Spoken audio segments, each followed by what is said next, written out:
Welcome to the Banhegyi podcast, a show dedicated to exploring the nuances of jump rope, where I talk with jumpers of all skill levels, backgrounds, and fitness goals. In this episode, I chat with Adrienn Banhegyi. You can find her on Instagram at AdriennBanhegyi_jump or on the web at adriennbanhegyi.com.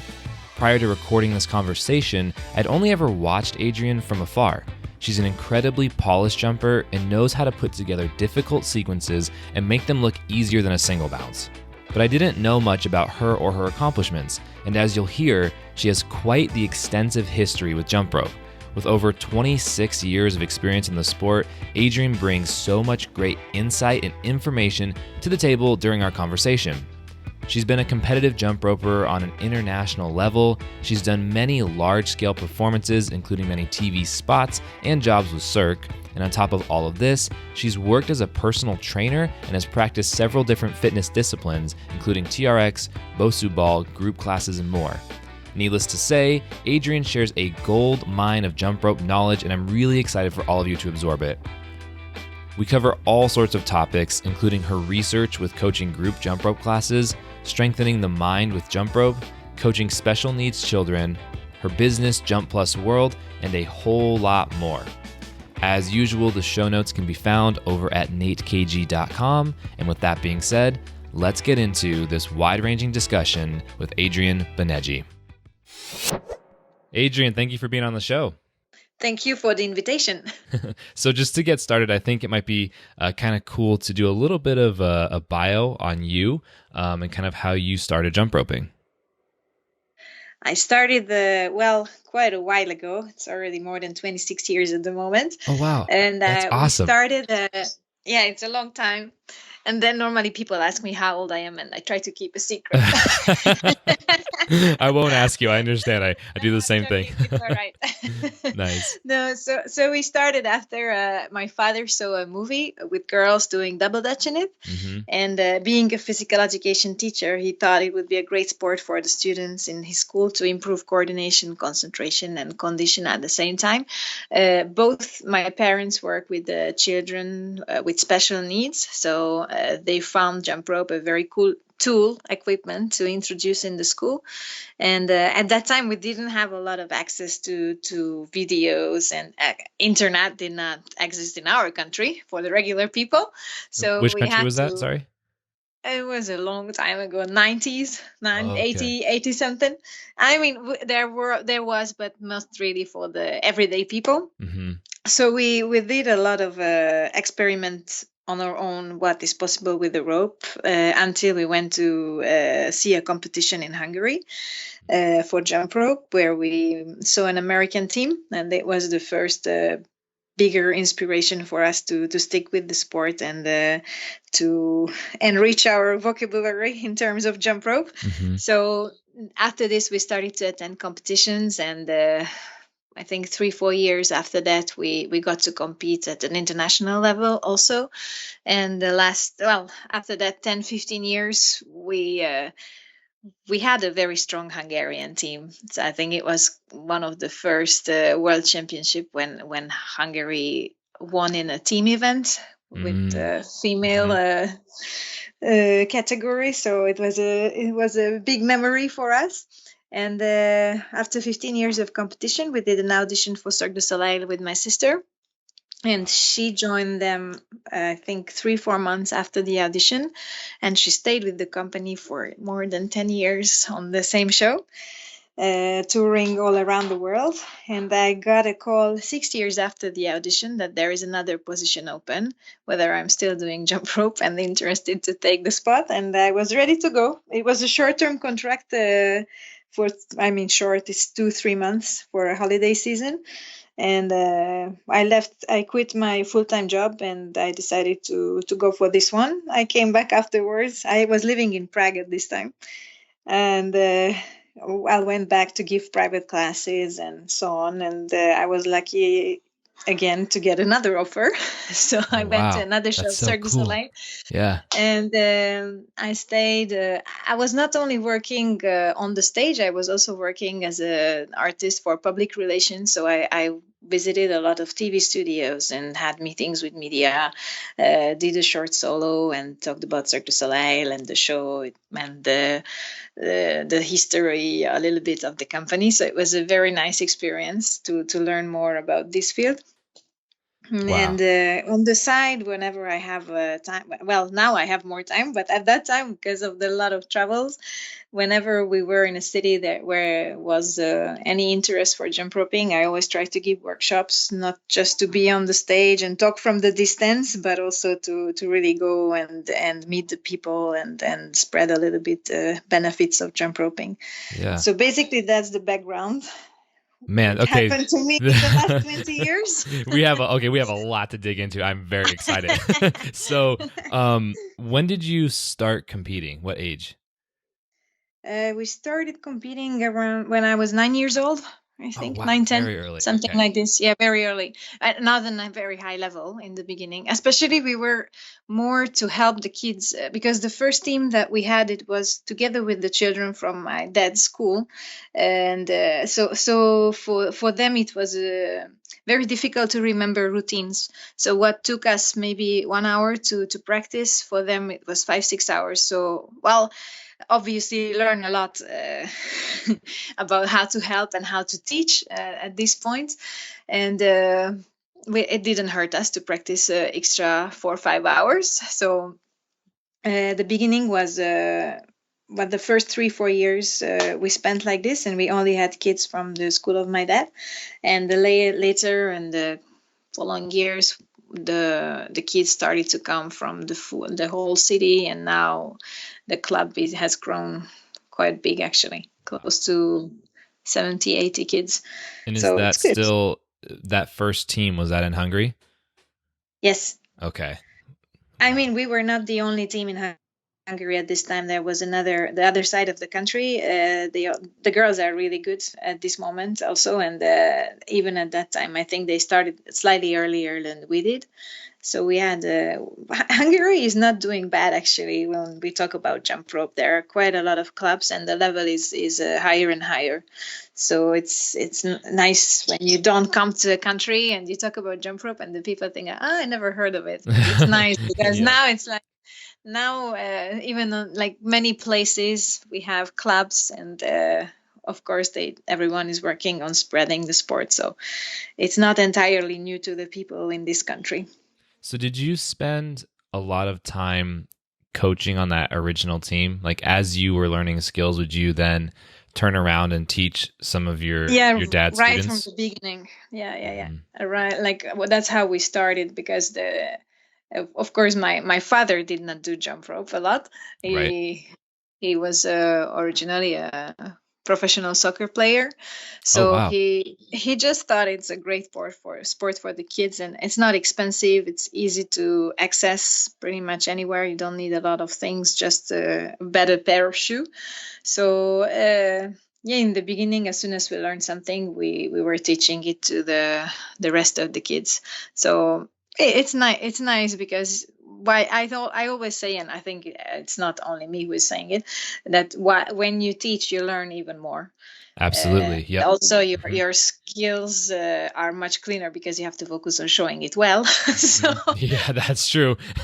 Can't demonstrate something poorly. no, it's not very cool for the other ones. Yeah. Man, that's Yeah. really interesting. And so I would imagine you I mean you learned a lot of patience then working with children with special needs, because I would imagine teaching them is a very lengthy process. Yes, it's very special, and I never regretted this experience because it taught us a lot together with my sister. The the interesting thing is that at this point in Hungary, there was not really a lot of integration for these children, that they could melt or mingle with other children from different schools. Mm, So this gave them a good possibility to meet kids from regular schools and be better at something than the other kids. So it was interesting. really cool to see that their confidence got much better. And there were problems like when we trained, like when you do 30 seconds, so they were not able to count most of the time. Hmm. He was guessing kind of. Okay. And at the competitions, it was always just to do the best and try to do the best. So we didn't go with any intention of winning. And I've Right. never been like that, actually.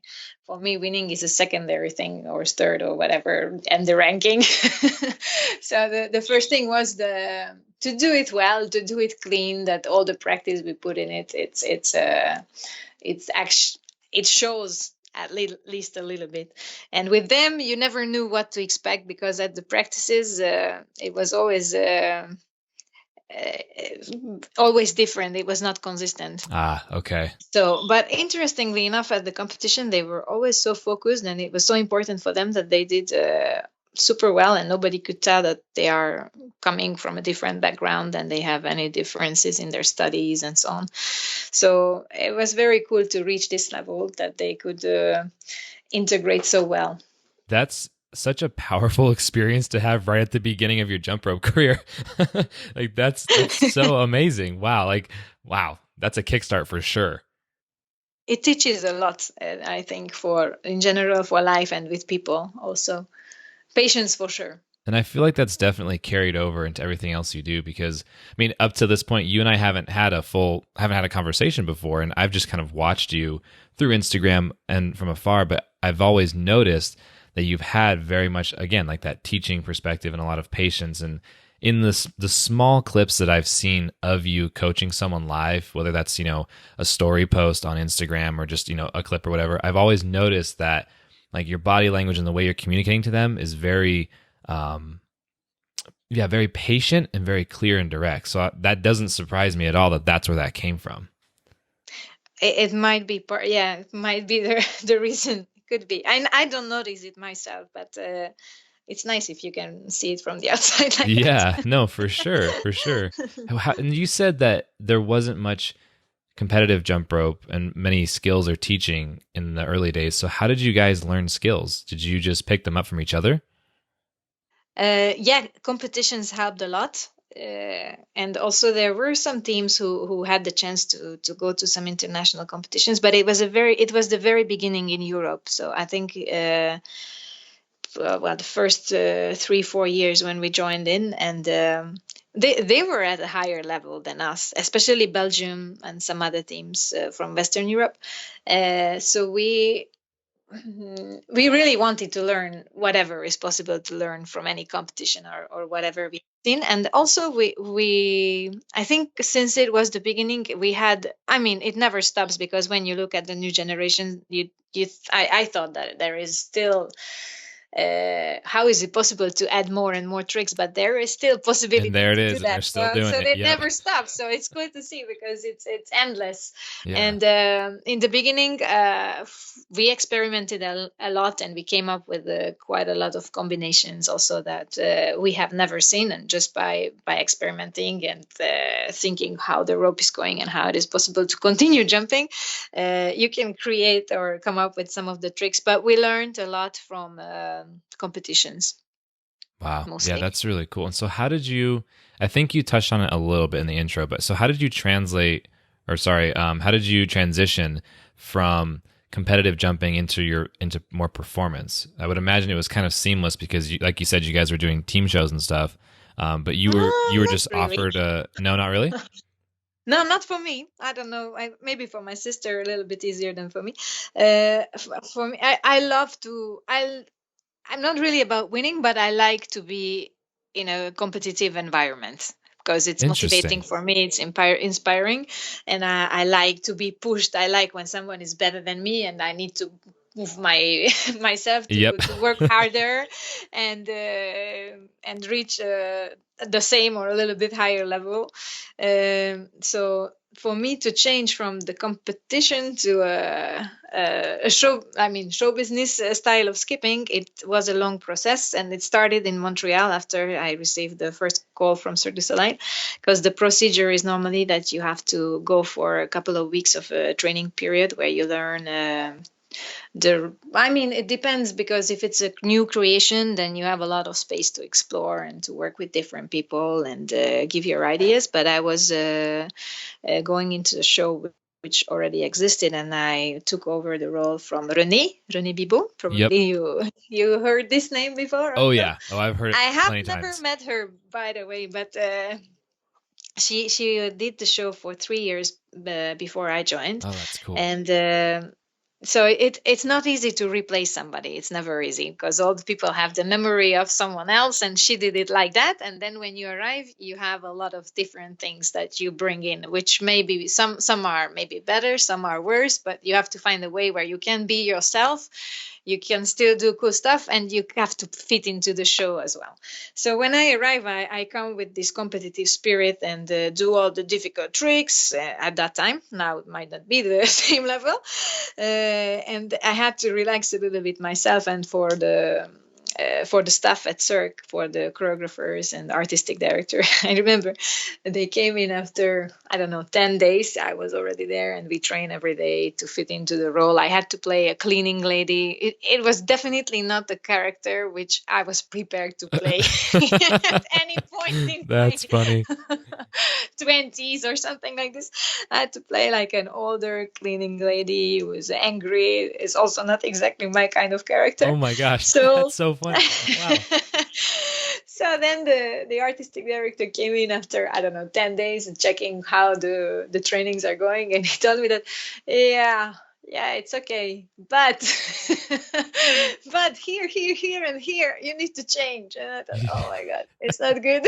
How do you translate jump rope to that kind of a character? Yeah, not an easy process, but I have to say that I think this was one of the best training I have ever gotten for acting. So after this meeting that I had with the artistic director, they brought in a couple of other people who had expertise in gestures, body language, and so on. So they had to work a lot on me to change. So okay, so it was a big process transitioning into what it means to actually be on stage.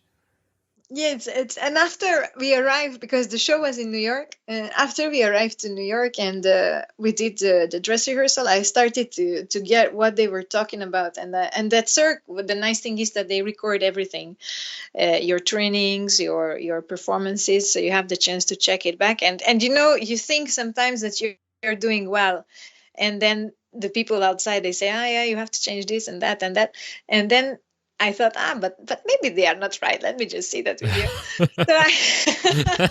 I went to the TV room, I watched the video, and then I thought, of course they are right. It doesn't look good. I need to change. It's funny you say that, because that's one of the biggest tips that I give to anyone who's jumping and trying to learn skills is always either stand in front of a mirror or record yourself so you can actually see what's happening, because what you feel is happening is usually not what's actually occurring. Yes, it's very true, and it's very helpful, and also you don't have to face a lot of critics from other people because you have yourself. It's your Yep. At the beginning, I faced. I mean, I think I was the only new person in that. Yeah, no, probably not the only new one, but new to circus in a way. And they had a lot of work to do on me, but I think it was very helpful for not only for that single show, but for the rest of the performances that I had to do, and also that after I created for myself, because after this I started to enjoy playing. Before it was difficult to let go and don't think about how it looks, whether it's good or whether it's not good, and at one point you think, okay, whatever, I can do this, okay, I can play. And then you also have the audience who is giving you a feedback all the time, so that helps a lot. So then how are the skills different in performance? Because I kind of have my own opinions based on what I'm watching people do in performance versus competitive versus, fitness. But what's your take on how jump rope skills change when you're going into a performance? I think what is very important for because we work for the audience at this point. We don't work for our own entertainment only. We need to think of the people who are watching, and I like it when they see that that it's not that different. So I don't die on the stage. I don't want them to see that. Right. Right. I want them to see that this looks fun and this looks cool, and I want to go home and grab my jump rope. And this is what I would like them to take home when they watch a show. It can be, I mean, everybody has a different character and different skills and tricks, what works the best for them. I would just like to send a message to the public that, yeah, I remember this. I had that jump rope in my hand maybe 20 years ago. Most of the time, that's what they say. And now when I go home, I will take it. I will just give it a go. And if I can reach this, then I'm happy. Interesting. Yeah, I've always found, because as is really common with a lot of jumpers that are on teams, you end up doing small shows for schools and that kind of thing. Or just a little demonstration. And I would do that back when I started. And I remember my coach telling me, because I was very much like you just said, you don't want to kill yourself on stage. Well, I would always go up and I would try, like, okay, I'm going to put in my quadruple under skills, just because why not? And then my coach would tell me, there's no reason to do that because the audience can't tell the difference between a triple or a quad. And so I've noticed, it seems to me that a lot of the skills that you do and other performers do, they are more based on timing and style versus strict completion of a very, difficult skill or something like that. Yeah, I think, well, I found that the audience enjoys more if the routine is really on the music is a big help. If you're really on the music, it helps a lot, and they enjoy that a lot. Also, I figure they really enjoy watching speed. When you do speed, something fast with the jump rope, they find it impressive. And all the things that I experimented over the years, what works the best and what the people like to watch the most, then I try to please them in this way and put in the things that works the best for them. And also I really like to work on the music, and that's something with jump rope that I love a lot, that you can have such a power with being really on the beat. The people loved watching that. Yeah, that's so true. I mean, I know when I did performances, and I haven't done nearly the amount that you have, but just the small amount that I have, I noticed that was a big deal. If you had things timed right, it just got them really excited. Yeah, that normally works most of the time. I'm just really curious what your thoughts are on making a career in jump rope, because it seems to me that it's becoming more and more common and more realistic to start to, make money and build up a career for yourself with jump rope. I think it's, well, I always wanted to be a professional athlete. My dad didn't want us to be jump ropers originally. He wanted to play traditional sports. My sister played tennis competitively, and I played handball for 12 years parallel to jump rope as well.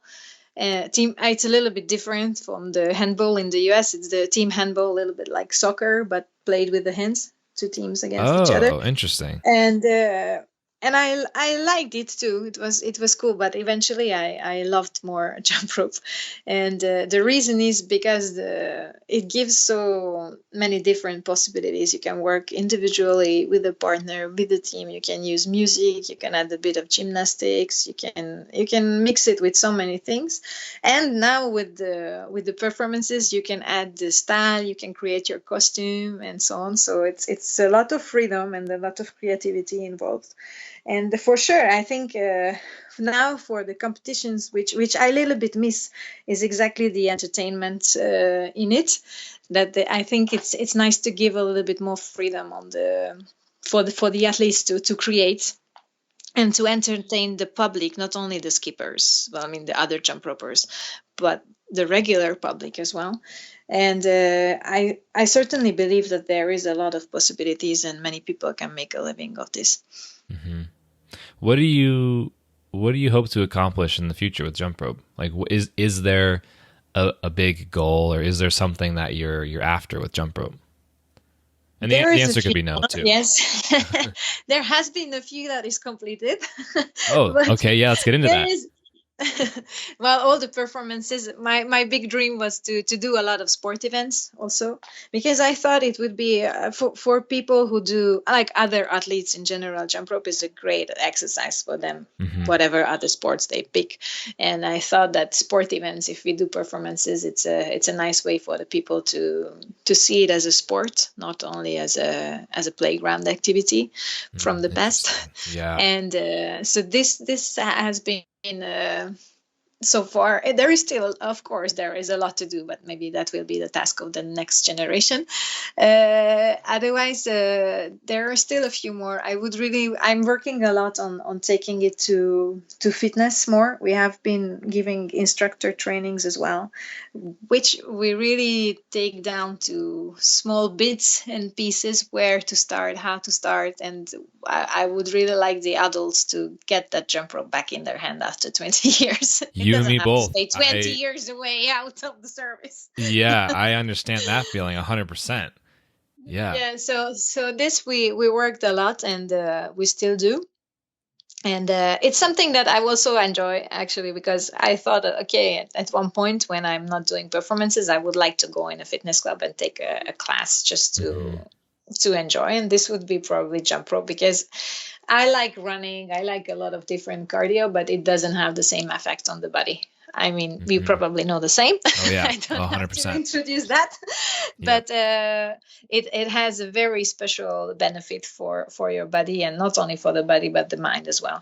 So I certainly believe that in the world of fitness, there is a lot more to do with jump rope. And also, well, I worked as a personal trainer and the fitness instructor before I started working for Cirque. And what I saw in many places is that still there are these old style of jump rope, or many companies create their jump rope, but really not asking the people who are professional in it. There are shoes created for people who do running, and they ask the runners, the professional runners who are good at it, what kind of shoes, can you test it, how is it, and so on. In jump rope, it has not been done, not at least 10, 15 years ago when I was working in this field. There were still these jump ropes, and many personal trainers, they are afraid to use it because they don't really know what to do with it. Yep, so there is still, exactly. and the gap between that place or this knowledge, what they have from the past, and where the sport is at the moment is a huge gap to cover. And now it's being it is getting better, because more and more people start to work on it and feel, hopefully, and see the benefits of jump rope in a higher level. So it's I think it's in a good direction, but there is still many things to do about it.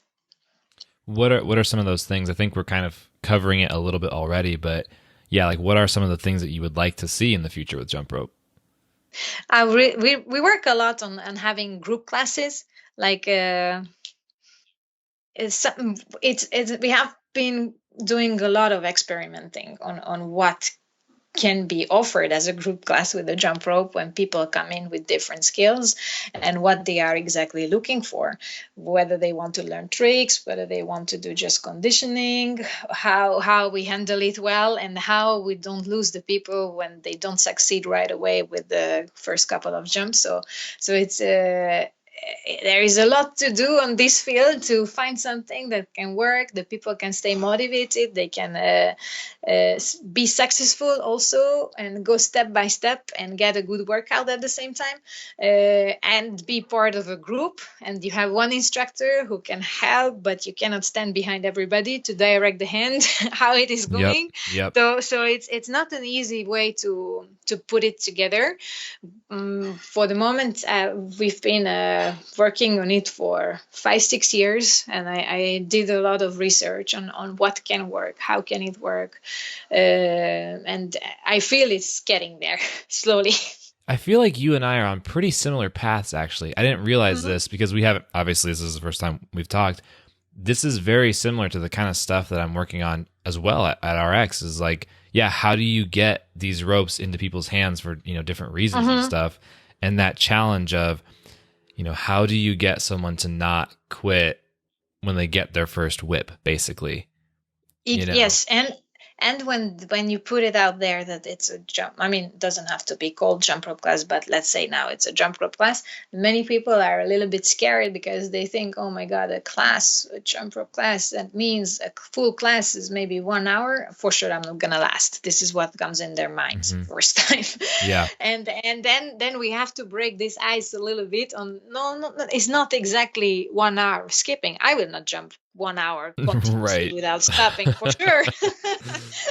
I can last for a while, but it's not what I want you to do. Right.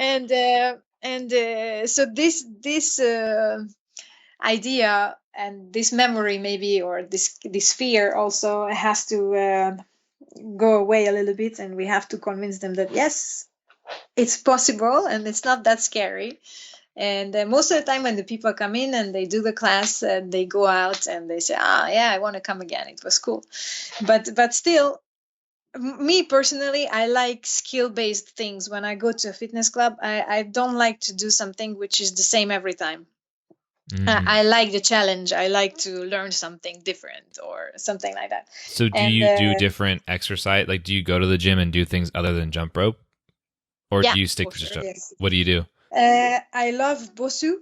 Bosu ball is one of my favorite things for balance. It has a lot of fun exercises, and I did a couple of qualifications also just for me, because I like to learn different things about the body, about how to exercise, and also for competitions. When you do competitions, it's interesting how you prepare yourself or somebody else to be in the best shape on that specific day when it has to be. So I did Pilates course, I did gravity, TRX, whatever comes in the fitness club I like to try. That's cool. See, or it's even outside of the fitness club. In general, exercise I enjoy. I collect a lot of different information. Yeah, well, that makes sense. As like you said, you're a personal trainer. That makes a lot of sense that you would do that, because you actually really enjoy the craft. That's it, yes. You mentioned that you've done a lot of research and you've been researching things in terms of jump rope and doing classes and stuff. Can I ask what it was that you researched? If you want to share it, if not, it's cool too. But what was it that you researched? In general, I think it's interesting to observe or to find more information about what group classes work the best for people, why, and how they keep them motivated, what are the structures of the classes, and so on. So it's not necessarily just research around jump roping, but to think about how you can make it successful, or how you can attract people without having this fear in them that they will not last for 1 hour, and how you can keep them motivated, and how long is the introduction part, and how can you avoid actually the mistakes with the jump rope, that you don't give them a chance to make a mistake. So that's that kind of stuff.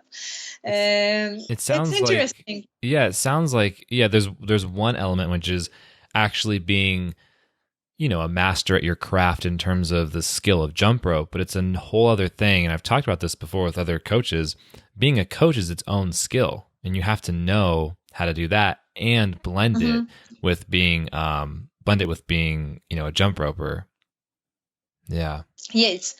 It's a very complex thing altogether, in a way, and because you have to find a way, I think, that the people enjoy, but it might not be the same way as it was for you. So you have to have a good collection of knowledge on this. I mean, anything in general, that you can come up with different ideas and keep them motivated.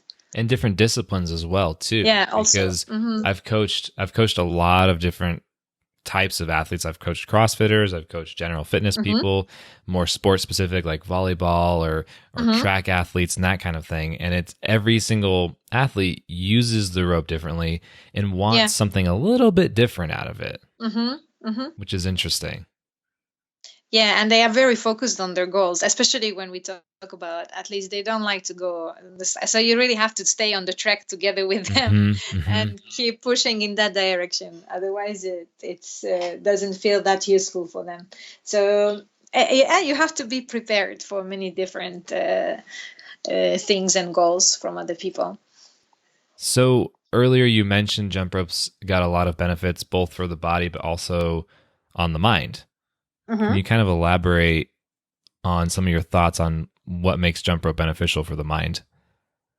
It's well, my I didn't mention my mother yet too much, but she's working as a speech therapist and movement therapist, Wow. and she's using a lot jump rope for her classes. Really? It's also children with sort of special needs or dyslexia or anything that you can imagine that relates to difficulty in schools, and she really loves using jump rope for helping them learn cross movements, coordination. It helps them to be faster on creating words, syllabus, and so on when they are good at certain movements, which they can also practice with jump rope. So all these kind of things help the mind to be sharper, to be faster, all the twitches that being involved. I mean, any kind of movement, of course, helps the mind to be healthier. But there are some specific things about jump rope because you grab onto something, it gives you a kind Hmm. of safety. That's my mom is always mentioning this, and so for the children, it's nice because they have something in their hand. It's connected. They can cross. They can do different shapes with the rope. So it's colorful. So it's many different things that help them to learn specific things, which they don't even realize at this point because it seems a lot of fun. Right. And that makes a lot of sense because in terms of, there's that left brain, right brain interaction of Hmm. motor skill and how the brain Exactly. fires and jump rope. You've got tempo and timing and rhythm. You've got just raw motor control. And then you've got, yeah, once you cross your arms, I mean, forget about it. Like that's just, there's so much happening there. That's Exactly. really Yeah. interesting that she applies it that way. I've never heard of that before. She loves it a lot, and all the kids coming to her classes, they all love the jump rope. Man, that is Yeah. so cool. Wow. How many I'm gonna take a hard left here. How many different countries have you been to? Because you've been to a lot. My first message to you actually was, which country are you in right now? So I knew what time zone we were working with. It's been yeah, the last few years have been very active on the traveling department, but still as not as many as my sister. She has visited 70 countries, I think, Wow. altogether. I am a little bit less on this number, but I don't know exactly. Most of the countries in Europe, some in Asia, Australia, Japan, Canada, the US, Brazil, Trinidad and Tobago, and so on. Some interesting places, some cool places, interesting people also. Is that all Not for only good jump rope? experience. Mostly, yes. I mean, I have, yeah, most of it is jump rope. Anything which is relating to jump rope. Wow. And your sister's name is Kata, right? Yes, correct. And you two do a lot of pairs performances and stuff currently? Yes, more and more. But now they are living together with Stevens for 6 months for Cirque du Soleil Oh also. man. Yeah, we were for last year. They asked, it's the Cirque du Soleil at sea, so it will be probably. I think LG and Lee have done this contract Oh last year. They yeah. asked us, and we didn't take it. Because of me, mostly because I had a lot of requests also previously, which I could not cancel, Hmm. and my sister always wanted to go on the sea on the ship, so now it's a nice possibility for them. And Stevens has not worked a lot for Cirque yet, so for the two of them it will be great. Oh, that's really And cool. I have a lot of work on the mainland, so I will still keep busy a little bit in the next 6 months. So did you create Jump Plus World as the entity for all of these performances, or how did Jump Plus World come to be? Yes, the reason why we created it was all because we work at a lot of different fields also, with schools, with children, with jump rope clubs, and of course we do the performances. It's still our biggest income or activity also. And we wanted to have a platform for the people to be able to follow all the activities that we offer and we have been doing over the last years. So that was the main reason. And also I wanted to change a little bit the ropes in fitness clubs and shops and so on, to have the people see what we use as professionals. If I mean, if there are still these kind of old ropes, I'm happy to change for a new one and Right. give them a chance to try what the people who actually do jump rope work with. So that was the idea, and our main goal was to train instructors, because when I was working on tour or performances, you travel a lot, but there is not always a lot of time to be able to give regular classes. I mean, there is no time to give regular classes, Right. but the people wanted to have. And then I thought, okay, so I had requests from all over the world to go and teach, but it was impossible to take it. And at that point, I thought, okay, so why don't we train instructors locally, and they will be able to give the class. So now we have instructors in different countries, and they do give the classes, and we go back to help them a little bit, to support them. And I also thought it would be a great possibility for competitive jump ropers also, because the big problem that we have been facing in Hungary, that when people go on universities or they start working, they stop. Yep. and Same in the US. and same in the US, most places, I think. Yeah. And I thought that, okay, you don't have to do it full time, because obviously not everybody will be a jump rope artist, or I don't know who wants to do it. It's a risk to take also. Hmm. Anyway, but they can still stay in the sport somehow, and they can still be active. It's because until then, when you do competitive jump rope, there are two ways you can stay active. You either become a coach for one of the teams, or you become a judge. But judging, okay, you can do maybe 2-3 competitions per month in Hungary. It's not something that will really keep you active in a way, that you are involved also in the physical activity. So I thought it would be possible for these people to give classes, and to work with people, with adults who just go there to get their workout, to enjoy a little bit of making their fitness goals possible, and learn something different. So now in Hungary we have I think close to 30-40 people who are teaching. And I like to go to clubs as well. I like to go back to help, to give a little bit more, to push them to teach, and to have more people involved. And also in countries where we didn't have the chance to really visit, they have the possibility to do it online. So it's mostly my main goal was to create something that the people can benefit on their own Hmm. without us, in a way. Yep. And they can stay with the sport, and stay active.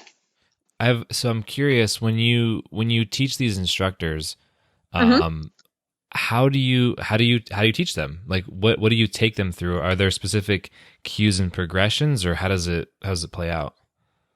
Yeah, it's mostly we have a couple of patterns that we use for our classes, for adults mostly. And we take them through 2 days, of course, if they come and they have the chance to stay with us for 2 days. Otherwise, they can do it online. And what they learn is a little bit of theory, what other regular instructor training courses offer. What is the introductory part of the class, how you choose the things that you want to do in the main part, how the pulse has to change for the people, how far you can go, what kind of exercises you put in it, and things like this. Basically, we also do a part where we talk about injury prevention, what kind of exercises you have to do, and how much you have to take of the form, the technique of the people who join the class. Because at this point, the people come in with different background, different level of fitness also. So you have to be careful on how much you push them, because jump rope is high intensity. It's not something that you will slow down. Hmm. That's what we were talking the other day, that nothing bad against spinning, but when you compare the two things, the people can choose their speed, their sit on the bike. There is Right. nothing. they don't get stuck, so there is no equipment that would get in the way, or there is no way to cheat in this one. Yeah, I mean, exactly. when you take the rope in your hand, you kind of have to jump over at certain points. Yeah, that is kind of the whole purpose of jump rope. Yeah. Yeah. Nice. So we were saying, because we talk a lot about this in general. We teach a lot of adults, actually. We do give classes, so, and you see the different cardio levels of people, so you really have to watch and adjust the exercises that you give, so the people go out with the best possible benefit that they can have from it. So these kind of things that we are talking about and teaching during the course, and we try to forward give our experiences and give them signs and the tips on how they can put together a class with the jump rope. So it's much more than here's a cross, here's a swing, let's do them quick. No. It's far more in depth than that. And even for this, because last time when you have somebody coming, and because many times we have competitive jump ropers taking the course, and then I always tell them, don't expect that you come here and you will learn the hardest tricks. This is not about this. We are talking here because we too, when we are actually, when you are in the sport for so long, you don't realize how difficult some of the things that you can do are for other people. 110%. And how long it takes for them to learn, and also how much back you have to go and take them down to bits and pieces, so it's possible for them to teach without losing the motivation. So this is something that we worked on a lot. And really, we really took jump rope to bits and pieces. So that's what we teach, how you can teach adults mostly when you come for the instructor training course. I totally understand that, because like we do what can sometimes be 3 hours coaching a workshop on just a double under.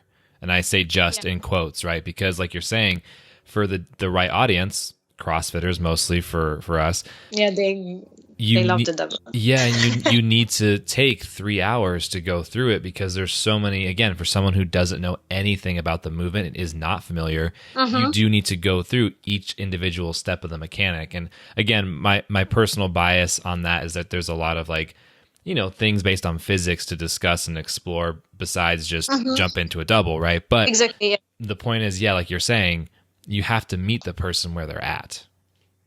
Yeah, exactly. Yeah, we have to go to the level back there and see what is the best way for him to make a step forward. And so it's interesting. And well, I'm very for CrossFit. I'm really thankful that they included the jump rope, because I think it helped a lot to us in general to raise awareness that, okay, this is a great exercise. On the other side, double under, when they introduce double under, I don't think that's the first thing to do, but this is a good thing to measure. Yeah. It's a challenge. So when I did also a lot of seminars for CrossFitters, and I always said that, okay, I love the double unders. We're going to get there. But first, let's take the rope and let's learn. Let me just see how you jump. Just singles. I don't want to see no doubles for the beginning, because many people, when you really just focus on the double, they don't have the knowledge of how to do a single, and or maybe 10. But it doesn't. It's true. It's okay. It's cool, and I was really, it was an interesting experience for me, and I learned a lot from that too. And this was also a moment where I thought that, okay, but me personally, I don't just want to focus on double under. I really like what I do, and I think it's more interesting for me personally to teach the people really from step one to how far they can go. 100%, and then I thought also that there is a lot of cool things that you can do with the rope, and we will put double under in it too at one point. But for first, let me go back a little bit to the beginning. Yeah. I mean, it's that was one of the things that blew my mind as well when I first started coaching CrossFitters, and other people too. But CrossFit's again where you see it most prevalent. People can do a double under, but they're unable to bring their bound lower or slow down their hands. So doing a single under is just, they just literally, the tempo and timing does not make sense. And it takes it could take several hours to break that down Yeah. and get back to that spot, like you're Very saying. true. Very true. But I have to say one more thing about the CrossFitters. I love the people because they are so determined. And I have to say that this was some of the seminars that I have given, the best experiences with the people, because they don't stop. They keep going. Yeah. And many times when you go in the fitness club and you teach a fitness class, there are many people who come in because it has to be done.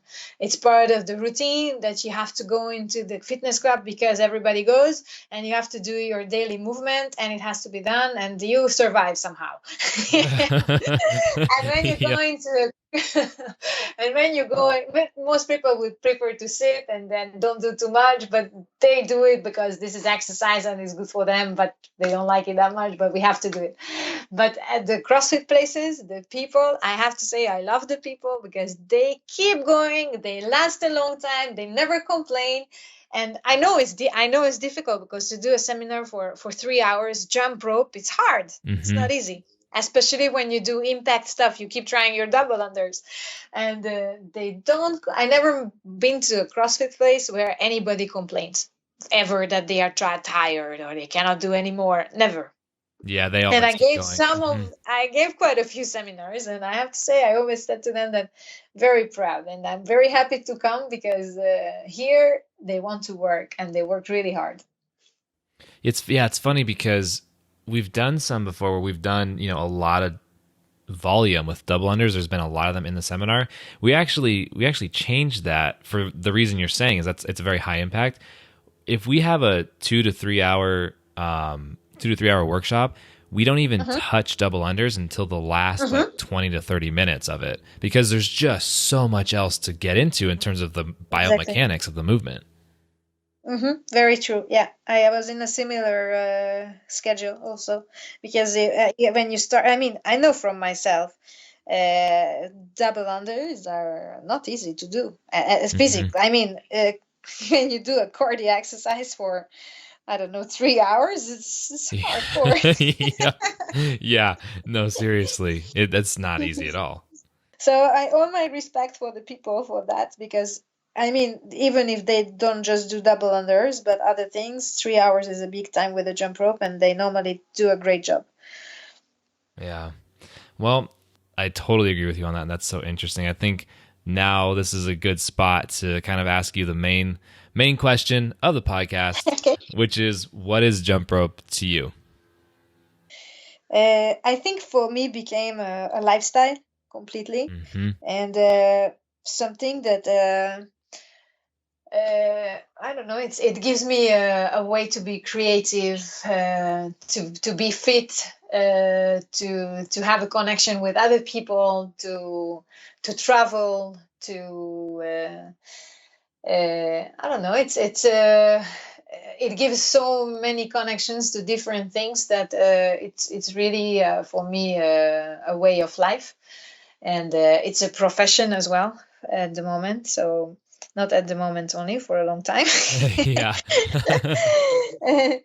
And I think there is still a lot in it, which maybe I am not aware of at the moment, but I will find out in the next years.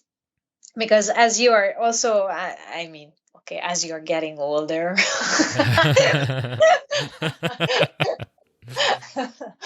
you find different ways also. What you can, not only what you can do, what's the best way to use the rope also for yourself, and different areas that you can touch with the jump rope, meaning teaching, bring it to fitness, and also how you can change, because I have to adapt my performance also. I have to certain time you are not able to do the same things what you'd have done 10 years ago or 15 years ago. So it's a constant exploration, which I enjoy a lot. And as I said in the beginning, 10 years ago, I would have said that, okay, maybe in 10 years, there will be not a lot more tricks that the new generation can come up with. But there is always new tricks, and this I always enjoy watching. So it means there is a lot to do, and it will probably give jobs, a lot more jobs, and a lot more possibilities for the future too. As for me, I think a very huge part of my life and a lifestyle, I would say. Man, that is, I totally understand what you're saying on a real level, because I feel that as well, 100%. Well, yeah, I just want to say thank you so much for taking the time. I think we're going to kind of wrap up here, but I appreciate you. Yeah, I appreciate you taking the time, because we are somewhere around 8 or 9 hours apart, and it's getting late for you, but it's still the morning for me. So thank you so much for sharing your story and talking all about this jump rope stuff. I've had a real blast. Honestly, it's been great. Thank you very much for the call. It was nice to meet you like this, and I'm happy to hear that we are on a similar path in a way. Definitely, and we're for sure going to talk again. Yeah, I hope so. And I keep checking all the videos, because yes, I learned some of the things. Many people always ask me, but do you still have something to learn? Yeah, I never stop learning. There is a lot of things that you can learn. Yeah, and that's actually, let's kind of underscore that point, that someone like you that's competed on a world level and has performed literally in many different countries still sees himself as someone who needs to, or who can still learn a lot. And I think that's a really important point. And it shows that you're quite humble, you know? I never thought of myself of I don't know, I'm the best in this whole discipline. I always thought that I'm never good enough, I never. Yeah, that could be so many people who are so good, and I still need to learn a lot. That could be a subject of a whole other podcast. We could go to town on that one, but yeah. Well, again, thank you so much. Yeah, this is really great, and then we're for sure gonna have to do part 2 at some point. That's cool. Alrighty. Awesome. All right. Well, we'll talk to you later. Thank you. Take care. All right. Bye. Bye.